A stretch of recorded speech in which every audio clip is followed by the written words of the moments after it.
Welcome to Speak Your Mind on Gold FM. I'm Louise Kaunisela, and this is Gold FM, only the classic hits. Fiji is dealing with a growing drug problem and has become a stop-off for drug traffickers moving their illicit cargo through the Pacific. Fiji is having to deal not just with marijuana, but also white drugs, cocaine and methamphetamine. The Fiji police force was allocated $177.8 million in the 2019-20 national budget. $800,000 is provided to undertake special drugs operations. The Vola Tambu Group raise awareness on the drug epidemic and violence destroying lives in Fiji as well as across the Pacific. My guest is the CEO of the Vola Tambu Group, Kalesi Vola Tambu. Welcome to Speak Your Mind. Thank you very much. Thank you for having me. Oh, it's a pleasure. But before I ask you about the group, you might like to tell us a little bit about yourself. Wow. So I've lived overseas for 35 years or so. So I left our shores in 1987 as a merely 13-year-old young girl. So my first stop off was Sydney. So that was a huge culture shock, just being in an environment that I wasn't familiar with. And it was a foreign land, literally. They spoke different. They ate the different food. I miss my tapioca and dalo. I know. Yeah. And obviously the friends and families that I had back here. So, yes, it was kind of challenging, for the longest time. So, obviously, my life literally defines why I'm doing this, why I came back home after all these years. Yes, All right. why I've come back to actually give back. So, obviously, being overseas 35, I, did different kind of roles. So I started off with the judicial system is where I worked. So I started off in correction as a probation parole officer. Okay. Yes, police then headhunted me to do a project working with young offenders, violent offenders doing gang-related offences in the western side of Sydney. So I did that, got an award for that one. It was like, wow, okay. And then from there went on to working with the Mental Health Tribunal in Australia with the Australian High Court. And then from there I went on to do a custodial as a prison officer, literally. So I wanted to see what it's like to wear the uniform, to be a commissioned officer. And so I did that for about 7 years working with male offenders. So literally for me, Jeez. yes. How did you find it? I love the challenge. It was, for me, it was quite challenging at first, but then you learn that and within your role as a custodial officer and everything else, you do the whole training. And then I found after a long time, education and training needs to be embedded into that. So in order for them to actually, in order for us to stop recidivism, for them coming out and then going back in that whole revolving door, we need to actually look at programs to actually address this offending behavior. So sort of like helping them not to Reoffend, yes. So that's kind of a passion for you. That has been my whole passion, literally. And then the last role I was doing before I came here was the executive director of a drug and alcohol rehab. Oh, yes, in Australia. In Sydney. No, that was in Melbourne. Oh, okay. So that was in Melbourne. Yes. Oh, dear. 35 years. So, you were looking after prisoners. Yes. Like hardcore prisoners. Oh, yes. I specialize in serious offenders. Oh, my goodness me. Were you scared at any time? You must have been. Yes, of course. But did you actually get to know them? Of course you have to. In order for you to be able to see results, to see outcomes, you actually form that rapport, that trust. You need to actually form a trust with these prisoners. They know there's a fine line, there's discipline in place and everything else. So obviously with them, you've got to build on trust. So once men are so easy to deal with because it's lower the maintenance, higher the risk. I can handle the risk. The risk is okay with me, yes. Whereas the women is quite different. Is they're high maintenance. There's so many other issues involved with women. And I suppose women and you being a woman as well. So it must have been easier for you to deal with the opposite sex. It was, yes. Because for me, literally, when I'm running a program, because literally it's meeting them, finding the trends, and then I go back and I create a program to actually sit with them and actually deliver this program, right? So some of these prisoners, they see me as their sister or their mother or their aunt or something like that. So that's literally how you literally broken the barriers with There them. you go. Yes. And it must have come naturally with you being from Fiji, being a Fijian. Yes. No, yes, very much for us because it's in us, literally, that heart of caring. Right. Yes, that we have. And I suppose, I mean, that's something that they yearn for because They they, do. obviously they probably don't get, they hadn't got that in their life. No, that's right. Yes, because when you Oh. sit with them and you find out, where do they find, the gaps, programs, because, when you look at some of the programs, it's like it's delivered in a way they talk down to them. No, if you want them to be part of the solution, you have to engage them in that dialogue. They Yes. have to be part of the solutions themselves. Exactly, I can totally understand that. So now you're back in Fiji Yes. after 35 years. How do you feel? And to be in the right time as well. I mean, with all these drug problems Yes. that we're getting in the Yeah. country, you must be quite surprised after 35 years to find out how bad it is now. It was shocking for me because when I left the shores in 1987, that's how I remember Fiji. We have the airline, Air Pacific at that time, it says the way the world should be. Right. Yes. And that's literally has been my focus, that's the aim. That's the actual ultimate goal, a drug-free Fiji. Oh, that is so nice. So it could actually be a calling for you. Yes, it is. Yes. Yeah. Well, okay. Thank you so much for sharing that with us. And we'll just discuss now about the Volatambu group. Yes. So, why it was formed and how maybe? Yes, yes. So obviously, Volatambu Group, for us, our mentor is life with a purpose. Each and every one of us, even prisoners that I talk to.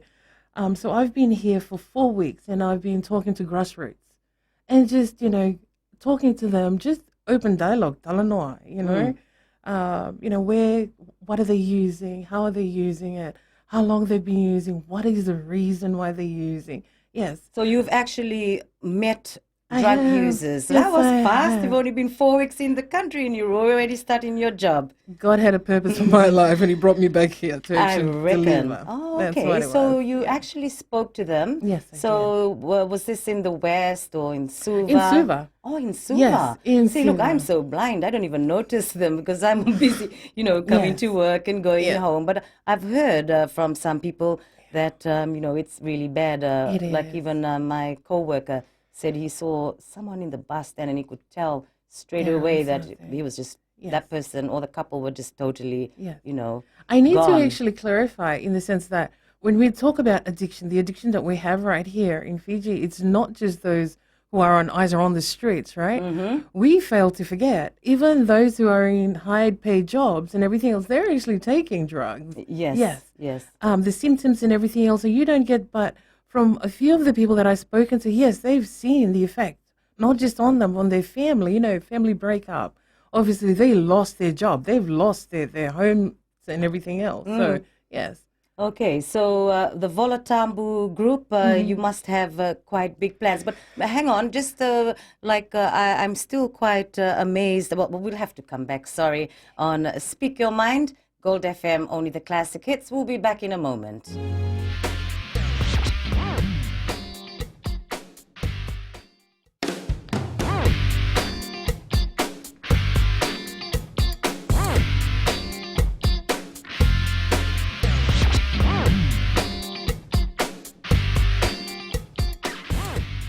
Speak Your Mind on Gold FM, only the classic hits. And our guest in the studio today is the CEO of the Volatambu Group and raising awareness on the drug epidemic and violence destroying lives in Fiji as well as across the Pacific. So I spoke about, me being amazed that only 4 weeks in the country, you've already got in touch with some drug users. So you actually spoke to them, grassroots level ones. Were they on the street or, Yes. yeah, you just walked by and knew? No. So what I needed to do, so obviously, in order for me to do this right, yes, I need to know who is who in the community that I can contact to be able to form allies with.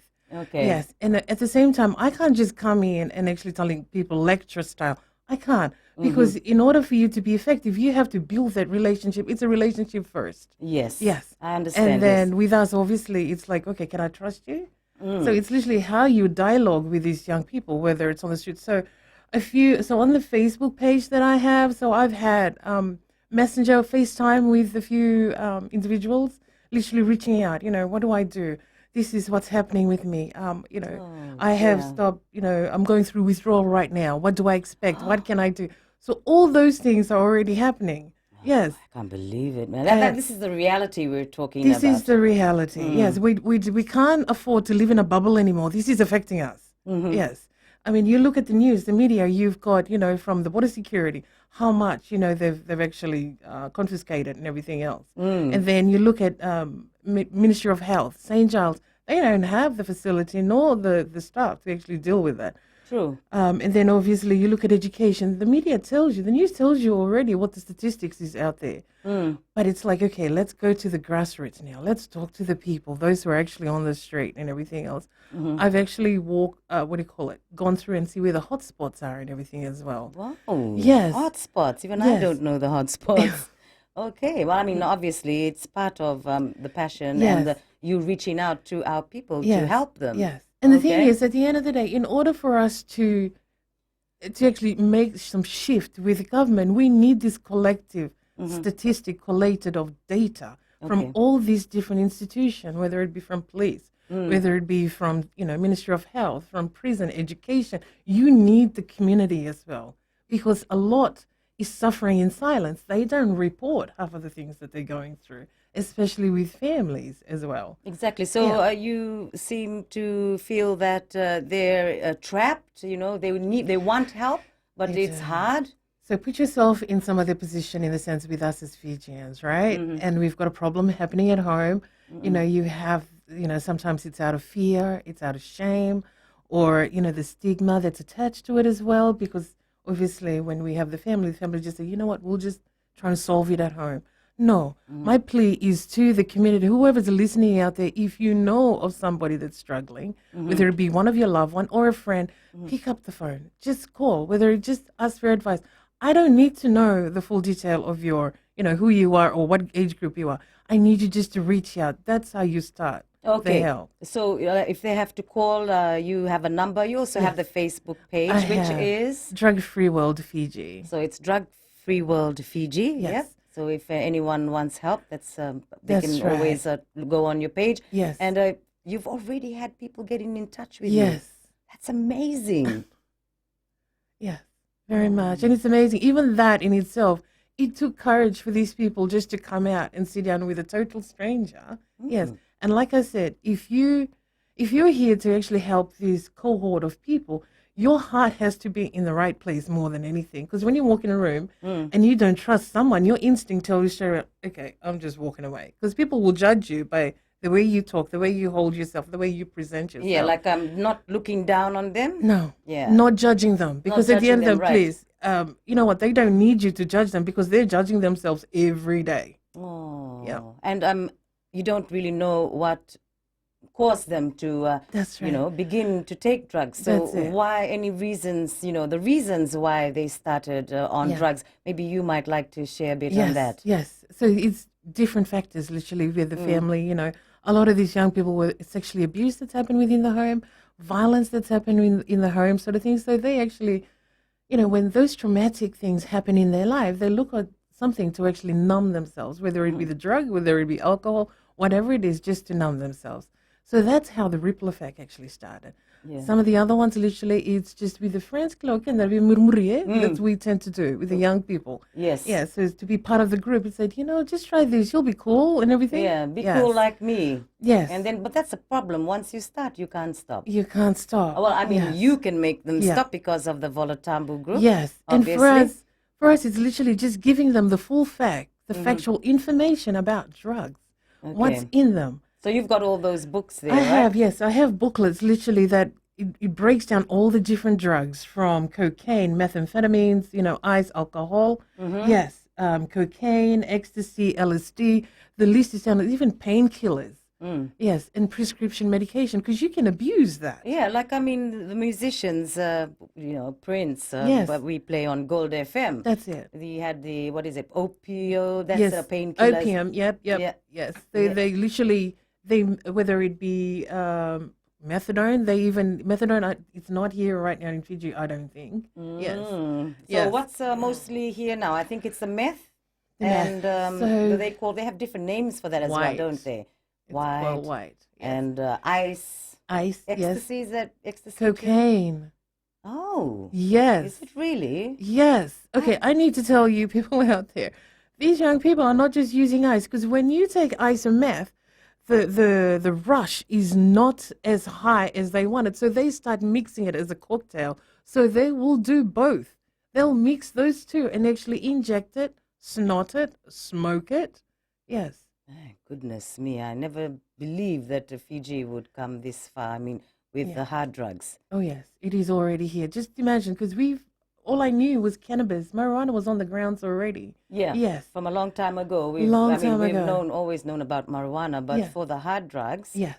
And then just how has the hard drugs, how serious is it right now in the country? All you got to do is look at the violence, the increasing violence that we're actually having right now.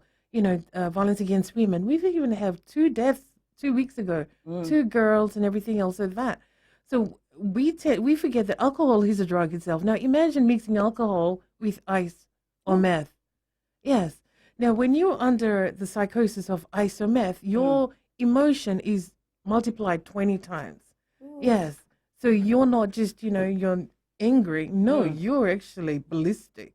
So you Yes. just have no control whatsoever No to your control actions. whatsoever. And No. then after that, you live a terrible life. You have to go to prison. But Yes. we'll be back soon on Speak Your Mind. This is Gold FM, only the classic hits.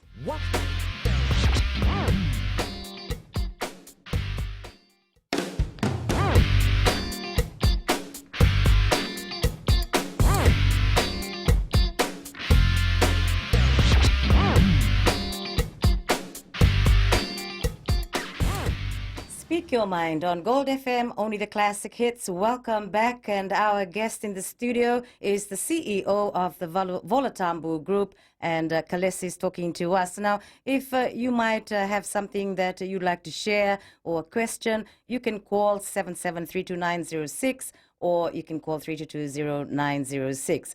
So the point of us having a discussion here is just for people to know the reality of how bad this growing epidemic in Fiji is about hard drugs. And you've been in the country only 4 weeks, you found out so much. Thank you. So if I go back to the statistic that the police put out on the media releases that they do. Right. I know 2 weeks ago we had the International UN for illicit drugs. And obviously on that, education even released some statistics that they have about what they're seeing with young children or young kids, young school kids in the schools, the effect of drugs that's actually, embarking on them. And then obviously with the Ministry of Health, they have their own statistic of what they're seeing at St. Giles and everything else. Now, when you look at it as well, like even, those who are literally coming through this, when they're going through withdrawal, they say, they've got a heart palpitation or whatever it is that they're going through. So family would just think, okay, we're going to rush you to the hospital. Oh, so that's what happens. Yes, they go to the hospital, not even letting them know what they've used. So they've gone through all these different tests and everything else. Can you imagine how much money we've wasted, literally taxpayer money? Yes. So the cost of scanning them, going through tests, blah, blah, blah. And at the end of it, all they've, could have just said that they've taken, ice or meth. So that they don't reveal this They to their don't. family. So No. Obviously they're really young and they're doing it behind their Yes. parents or whatever guardians' That's backs. right. That's right. Yes. Oh, dear. And most of these young people as well, I can't say most, but it's those who I've spoken to and everything, they're on the streets anyway. So if they can get it on the street anyway, it's so much easier for them to get it because they have got their own network. But isn't it expensive? Okay. So I'll have to explain expensive. Yes, it is. So what it is, it's in a little bag, little tiny bag. Yes. So the matchstick, the head of the matchstick, the orange one or the black one, Right? $50 for that. What? Yes. Seriously? Yes, $50. Now, we need to talk about what exactly they're purchasing. So it's ice or meth. So what exactly is in meth? How do they cook it? What ingredients are in those? So when you actually start, so you've got ammonia. Ammonia, yes. Ammonia is what is found in fertilizer. Yes. Battery acid. So alkaline, acid, which is found in battery fluid. Yes. Brake fluid. So all these various different ingredients is what they're using to cook the ice or the meth. Yes. And they get it crystal. Now, can you just imagine all those are corrosive ingredients. It's enough to actually make a bomb. Oh my goodness Yes. me. Now, and they are actually using that. They're putting that into their body, whether they're smoking it or injecting it. That's terrible. Now, when they're injecting, the thing is, it's like needles. Needles are not freely available to anyone. So can you imagine people actually start sharing needles in order to use this drug as a group? So yes, it's not just the diseases. They're actually sharing of needles and everything else. I know you So, could get AIDS and yes, bad STI. sicknesses Yes, as well. definitely. Well, that's So, just rock bottom. So obviously, I mean, all these social problems will rise yes, where it will. they won't be able to afford it, and then they're going to start, Breaking and probably entering, yes, stealing from their own family, yes, just to stealing, get yes, it. just to get the fix. That Yes. little head of the matchstick. Yes. $50, you said. Yes, $50. Some places you get $50. Some places you get for $70. And then they have to have it every day? Some they do it every day. Yes, some they do it 3 or 4 times a day. Oh my gosh, because it's addictive, right? It is addictive. Yes. Oh my gosh. So, Yes. what are the side effects? I know that I've seen before that if they use it for quite a lot of years, they look like old people. Yeah, that's true. They Yes. got like, I've looked it up on Google. They've got pimples. They do. And, Sores. So you actually get sores, and the other day for them, it's like it feels like they've got bugs in under their skin. So you get the it's itching. itchy, yeah? Yes. So they literally start to pick their skin and everything else, thinking yes. And then they there's a bug lose there. weight too. They lose weight. So obviously. Well, obviously, with all insomnia- those ingredients you were Yes, talking about, yeah, I mean, it just yeah. destroys you. Yes, it does. Totally. Your whole body, your whole body actually need nutrients to actually heal. They kill that first. So obviously the aging, so they age really quick because their body can't function. Liver, yes, all that, all those different, insomnia, they don't sleep. So can you Okay. imagine when you're on the gear and you are going for 3 days straight, no sleep, no eat? Yes. So when they actually hit the wall, when they shut down, they'll sleep for 24 hours to 3 days. Because your body Goodness needs to me. sleep in order to heal. Yes. Okay, so they will take it. How long will they take it for when you start to see these symptoms Oh, of looking really instantly. old and looking like if someone is Yes. 30, they can look like they're 60. Yes, they can. Yes, they can. That's how bad it is. Yes, because obviously they lose their appetite and everything. They don't want to eat. How long does it take? So it depends how much they take. And if it's a daily usage or weekly, whatever it is, yes, how much of it. The thing is, it's not just ice they're taking. They are actually using Mixing it up, cocktail. Yes, Eh? what I'm hearing is literally when they don't have the ice, they'll go the cocaine. If it's not the cocaine, they got the inhalants, which is the glue. Yes, yes. Yes. I've seen children. Yes. I've heard that children are taking glue, like even in the Yeah. bus, like Yes. really young children. Definitely. That's crazy. Yes. Man. I can't believe what's happening to Fiji. But we'll be back in a moment. Hope you're enjoying the program on Speak Your Mind, Gold FM, only the classic hits.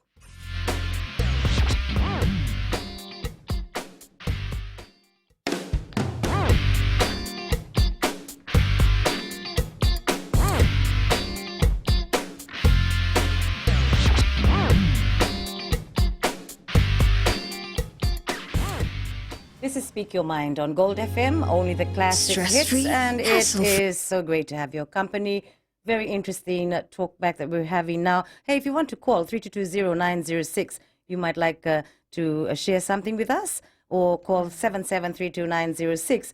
But Kalesi, I mean, you've come after a very long time to Fiji, 35 years, and you've only been here for 4 weeks, and you want to help people Yes. who have a drug addiction. So that's why you've formed the Volatambu group? Yeah.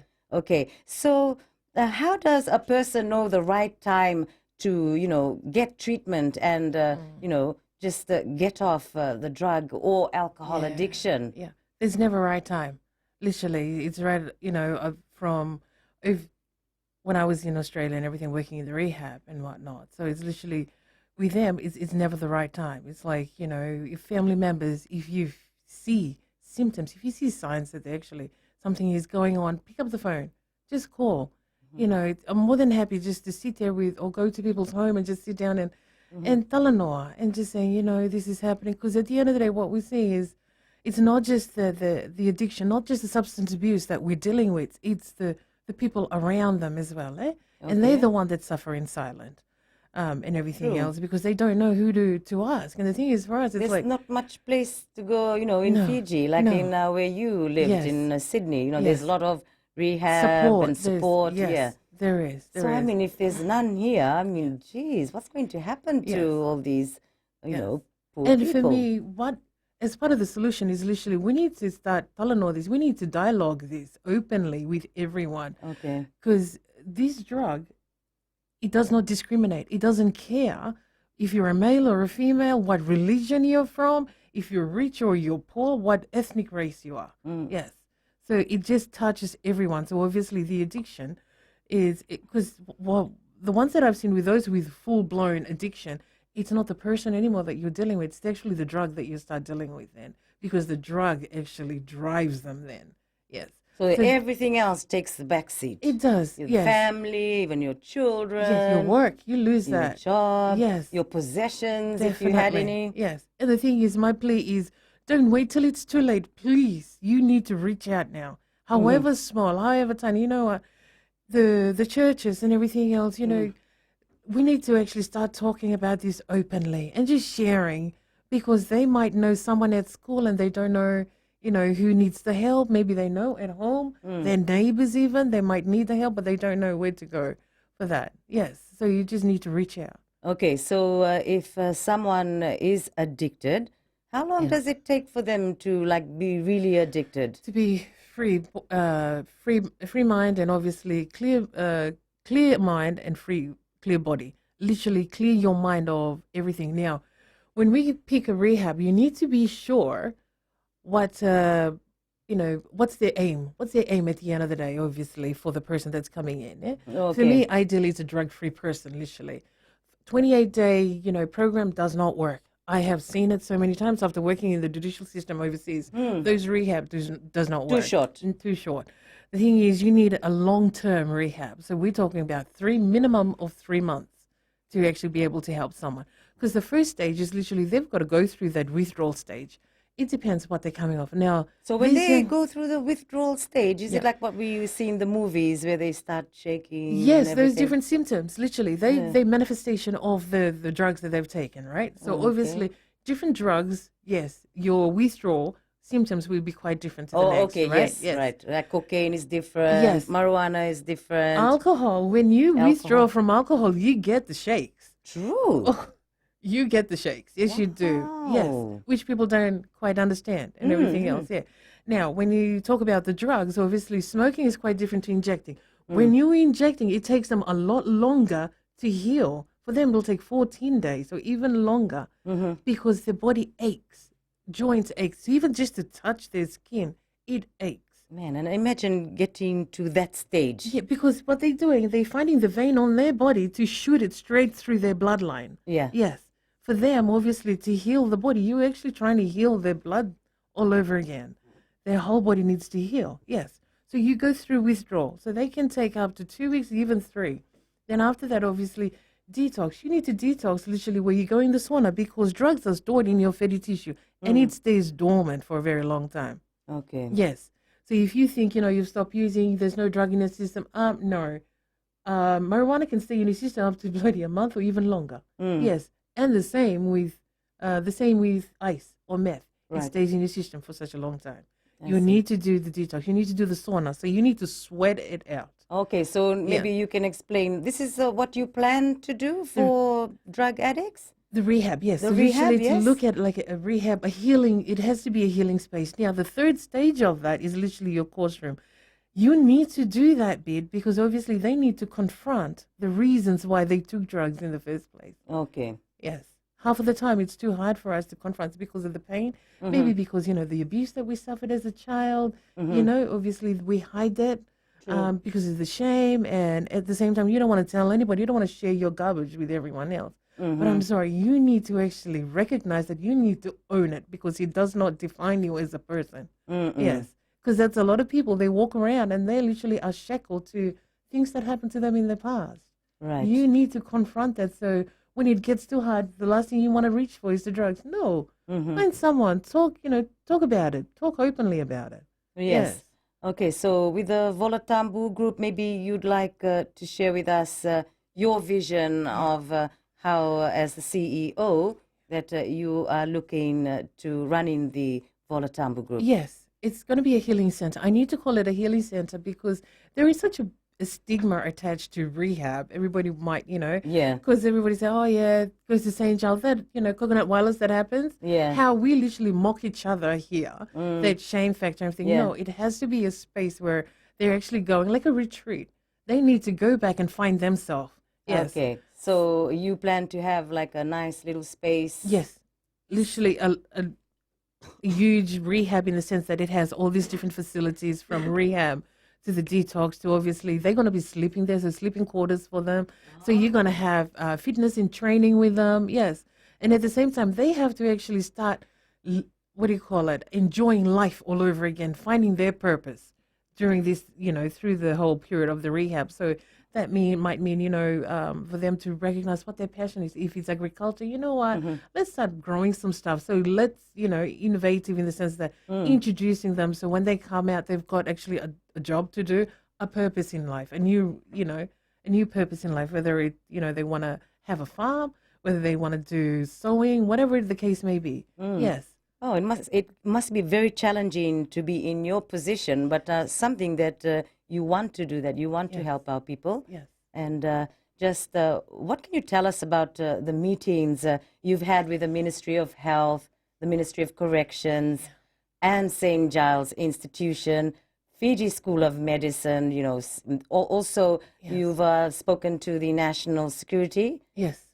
Minister, Honorable Inia Serui Ratu, and the current police commissioner, Siti Veningilio. You are working very quickly. So can you tell us about the meetings that you've had? 8 months ago when I came here in October, obviously I had a concept paper already of what this rehab looked like. Wow. My heart is here. I'm here to give back to my people because I don't want to see Fiji as a drug culture, because that's not how I remember Fiji. Yes. Yeah.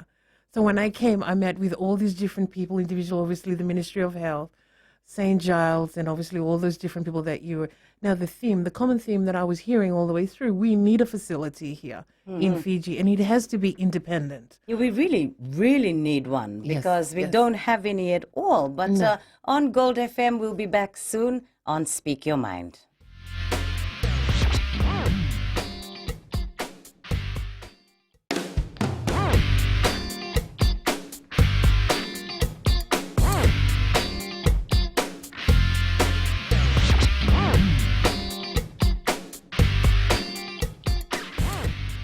Welcome back to Speak Your Mind. Gold FM, only the classic hits. Thank you a lot for your company, and especially to the CEO of the Volatambu Group, and Kalesi, who has a passion to be here in our beloved country to help our people, and well, obviously not look down, because we don't have any rehab center like overseas. We've got all the support there. So yeah, you can just carry on from what you were saying before we went into the break. Yes, so obviously all those different people that I met, the current theme that I was getting, we do not have the facility here, so we already know that. There's no facility in the country, and obviously there's no expertise here. Now, I need to really stress in the fact that if we bring overseas people to tell us, no, the thing is we need to contextualize it here for Fiji, because what might work in Australia or other countries will not work here.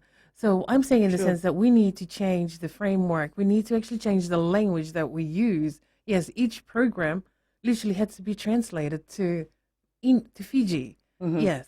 And obviously the individual, what the issues and, what the contributing factors are for them is quite different to overseas as well. So obviously with all the different meetings that I know, from what I learned as well, the expertise, so, our medical staff and everything, we are not retaining them here in Fiji. So obviously they do their profession, they do their studies and everything else. They get offered, opportunities overseas that pays a lot more. So we lose them overseas anyway. I mean, imagine we don't have any facility here. I mean, if you just, you really are a godsend, because imagine what would happen. What would happen if we don't have any rehab? Can you give us an example? Wow. It's not going to be safe. The community is not going to be safe and everything else. So obviously, where do we send our people?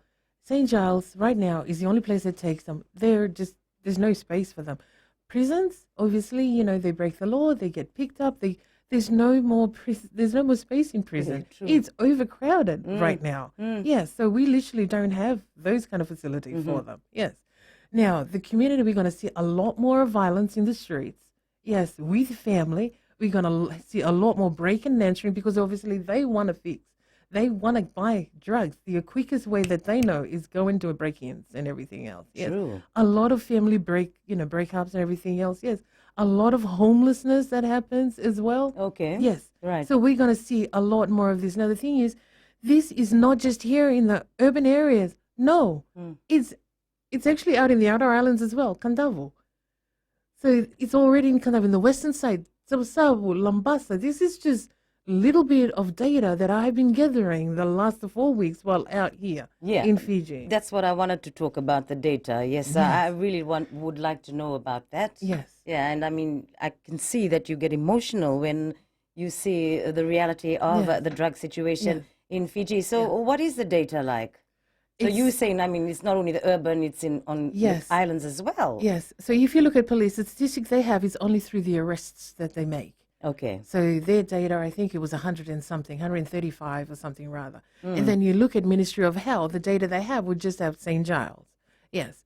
For me, Man, I know, we really need you, Kalesi. it's just we need to do a whole mapping. We need people to actually put their hand up and say, you know what, I want to be part of this. I want to actually, be able to start talking about this to help get Fiji back as a drug-free country. Yes. Now, the other data is obviously social welfare education have got 1,300 or something rather just in that week when they're doing the drug-free UN. Yes, that International Day, they were actually throwing stats already at that time. Now we're going to see a lot more of suicide that's happened. Right, it's already happening. It's already happening. See, all these different, so the 2 weeks ago we had the 2 deaths, the 2 young girls, that the violence against women is going to increase. Okay, Yes, I spoke to one of the young person I spoke to, and she literally just sat there and told me what she went through as her partner was actually going through the drug psychosis with ICE. And imagine you being with a man who's going through that drug psychosis. Yes. You can be the next victim. Definitely. So for her, she has been a victim for a while. So for her, it's like, do you go for, is there anyone that you can go and talk to? Is there any support? We are not, there's no support on the ground, literally. Yes. So it's not just those who are substance abusers or addicts. We've got to actually look at the victims. Yes, whether it be their partners, their family, their children as well, because they're the innocent party in all of this. Yes. That's true. I mean, families, what would be your advice maybe to a parent or guardian who is suspecting that their child is falling into, drugs? Yes.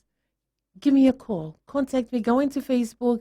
Send me a message. If you want to stay private, that is fine. Yes.